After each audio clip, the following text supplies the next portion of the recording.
Vishnu Chandra from government polytechnic Banaras. आज मैं आपके लिए केमिकल टेक्नोलॉजी का एक नया टॉपिक नाइट्रिक एसिड लेके आया हूँ। सबसे पहले हम नाइट्रिक एसिड कहाँ कहाँ यूज करते हैं वो जानेंगे, फिर रॉ मटेरियल्स क्या है, प्रोडक्शन ऑफ मेथड क्या है, प्रोसेस डिस्क्रिप्शन क्या है और मेजर इंजीनियरिंग प्रॉब्लम्स क्या है। ठीक है, सबसे पहले हम जानते हैं यूजेज। नाइट्रिक एसिड का यूज मोस्टली फर्टिलाइजर इंडस्ट्री में किया जाता है। फर्टिलाइजर नाइट्रोजीनियस फर्टिलाइजर को बनाने में किया जाता है। नाइट्रिक एसिड के द्वारा एक्सप्लोसिव विस्फोटक भी बनाए जाते हैं। नाइट्रिक एसिड का यूज नायलॉन बनाने में किया जाता है। नायलॉन को एडिपिक एसिड के द्वारा बनाया जाता है। अब इसके रॉ मटेरियल्स के बारे में जानते हैं। रॉ मटेरियल्स नाइट्रिक एसिड के लिए अमोनिया, जो हमें सिंथेसिस गैस से मिलेगा या अमोनिया स्टोरेज से मिलेगा। फिल्टर्ड एयर जो एटमॉस्फेयर से लेनी है। ठीक है, नंबर 3 कैटालिस्ट। कैटालिस्ट इसमें जो यूज होता है वो प्लेटिनम और रोडियम का एक मिक्स कैटालिस्ट होता है। इसमें रोडियम 2 से 10% तक होती है। प्रोसेस डिस्क्रिप्शन, सबसे पहले अमोनिया स्टोरेज से अमोनिया और एटमॉस्फेयर से या फिल्टर्ड एयर लेके उसे 3.5 atm तक कंप्रेस करते हैं। इस गैस मिक्सचर में 10 volume percent ammonia, 90 volume percent air होती है। ये पूरा गैस मिक्सचर कंप्रेस करके हम रिएक्टर में भेजते हैं। रिएक्टर एक सेल ट्यूब हीट एक्सचेंजर होता है। सेल ट्यूब हीट एक्सचेंजर मतलब एक सेल होगा, उसके अंदर कई ट्यूब्स होंगी। ठीक है, इसमें 2 फ्लूइड फ्लो होते हैं, एक ट्यूब साइड फ्लूइड, एक sell side fluid. Tube side fluid हमारा गैस मिक्सचर रिएक्टेंट का गैस मिक्सचर फ्लो होता है। सेल साइड फ्लूइड में वाटर फ्लो होता है। इस वाटर को के द्वारा इस रिएक्टर में स्टीम जनरेट की जाती है। स्टीम जनरेशन का काम सुपर हीटर और हीट रिकवरी बॉयलर करते हैं। पूरे रिएक्टर को 3 भागों में डिवाइड किया गया है, एक कन्वर्टर, एक सुपर हीटर और एक heat recovery boiler. Gas mixture compress करके सर्वप्रथम कन्वर्टर में जाता है। कन्वर्टर में ट्यूब्स में गैस मिक्सचर फ्लो होता है। ट्यूब्स में कैटालिस्ट की सीट्स 10 या 30 सीट लगी रहती हैं। ठीक है, ये सीट एक्चुअल में एक स्क्रीन होती है जिनमें 60 से 80 मेष होते हैं। इन ट्यूब्स को इस प्रकार डिजाइन किया जाता है कि रिएक्टेंट्स का कांटेक्ट टाइम 2.5 × 10⁻⁴ सेकंड होता है।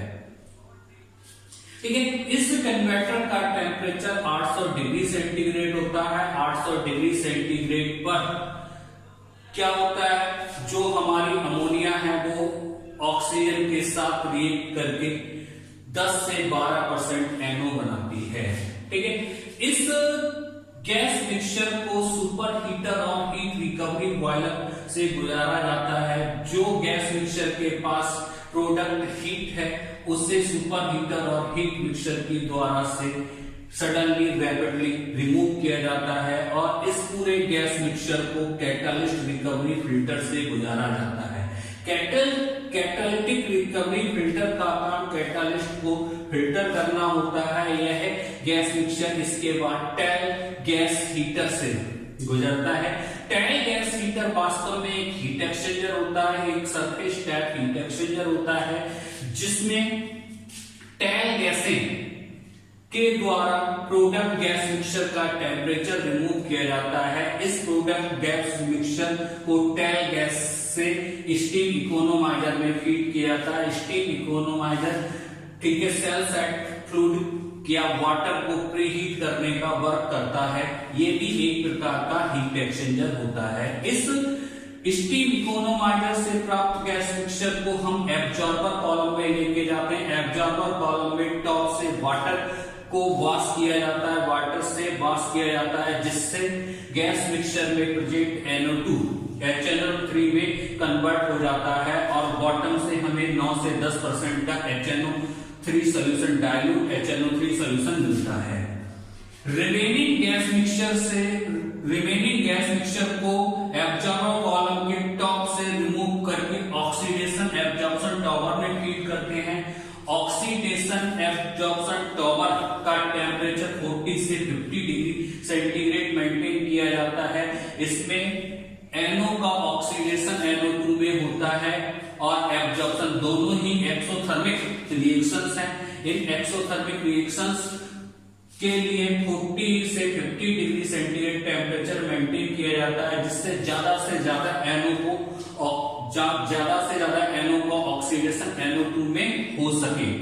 इस टेम्परेचर को मेंटेन करने के लिए इस कॉलम की कूलिंग वाटर से कूलिंग की जाती है और साथ ही में इस कॉलम के टॉप से डाइल्यूट एसिड से वाश किया जाता है, जिससे वाश करने पर इसमें जितनी NO2 में कन्वर्ट हुई है वो इस डाइल्यूट एसिड से वाश की जाती है तो HNO3 बनाती है और इस कॉलम के बॉटम से हमें 57 से 60% HNO3 सोल्यूशन प्राप्त होता है। इस प्रोसेस के द्वारा हमें 57 से 60% HNO3 सोल्यूशन प्राप्त होता है। ये एक एजियोट्रॉप सोल्यूशन होता है। एजियोट्रॉप का मतलब होता है दोनों कंपोनेंट्स एक ही टेम्परेचर पर बॉयल होते हैं और एक ही टेम्परेचर पर कंडेंस होते हैं। कंसंट्रेटेड HNO3 सोल्यूशन प्राप्त करने के लिए हमें एजियोट्रॉप ब्रेकर का यूज करते हैं। ठीक है, इसके लिए एजियोट्रॉप ब्रेकर H2SO4 या MgNO3 का होल स्क्वायर हो सकता है और इन दोनों एजियोट्रॉप ब्रेकर की सहायता से हम कंसंट्रेटेड HNO3 सोल्यूशन प्राप्त कर सकते हैं। अब इसमें जो रिमेनिंग गैसें जो एब्जॉर्ब नहीं होती हैं वो टेल गैस कहलाती हैं। जो रिमेनिंग गैसें जिनका ऑक्सीडेशन नहीं हुआ और जो डाइल्यूट एसिड के द्वारा एब्जॉर्ब नहीं हुई वो टॉप से रिमूव होकर टेल गैसें कहलाती हैं और ये ही टेल गैस हीटर में एक फ्लूइड का काम करती हैं जो रिएक्टेंट मिक्सचर का टेम्परेचर रिमूव करता है और ये गैसें एक्सपेंडर में जाके बाहर निकल जाती हैं। सुपर हीटर से हमें सुपर हीटेड स्टीम प्राप्त होती है। सुपर हीटेड स्टीम का यूज हम टरबाइन चलाने में करते हैं। टरबाइन के द्वारा कंप्रेसर को ऑपरेट करते हैं या इस स्टीम को किसी भी प्रोसेस में यूज कर सकते हैं। इसके बाद इसकी मेजर इंजीनियरिंग प्रॉब्लम्स में सबसे पहली problem thermodynamic and kinetics consideration. ठीक है, ये रिएक्टर में हमें जो कन्वर्जन है बहुत कम प्राप्त होता है। कन्वर्जन हाई प्राप्त करने के लिए ठीक है हमें थर्मोडायनामिक्स कंडीशन और काइनेटिक्स कंडीशन को बहुत अच्छी तरीके से फॉलो करना पड़ता है। Number 2, modification of process. हम इस प्रोसेस को मॉडिफाइड करके एक ऐसा प्रोसेस बनाएं जिसके द्वारा बहुत अधिक कन्वर्जन प्राप्त हो जाए। ठीक है, और कॉस्ट वही रहे तो हमारा क्या होगा, HNO3 और सस्ते दामों पे बना सकते हैं। HNO3 बनाने का ये एक अमोनिया ऑक्सीडेशन मेथड था। इस पूरे प्रोसेस में अमोनिया 4 स्टेप्स में बनी। सबसे पहले अमोनिया का ऑक्सीडेशन NO में हुआ, फिर NO का ऑक्सीडेशन NO2 में हुआ। NO2 को वाटर के द्वारा वाश किया गया। ठीक है, फिर NO2 को वाटर के द्वारा वाश किया गया और वाश करने पर HNO3 सोल्यूशन मिला। HNO3 सोल्यूशन को हमने H2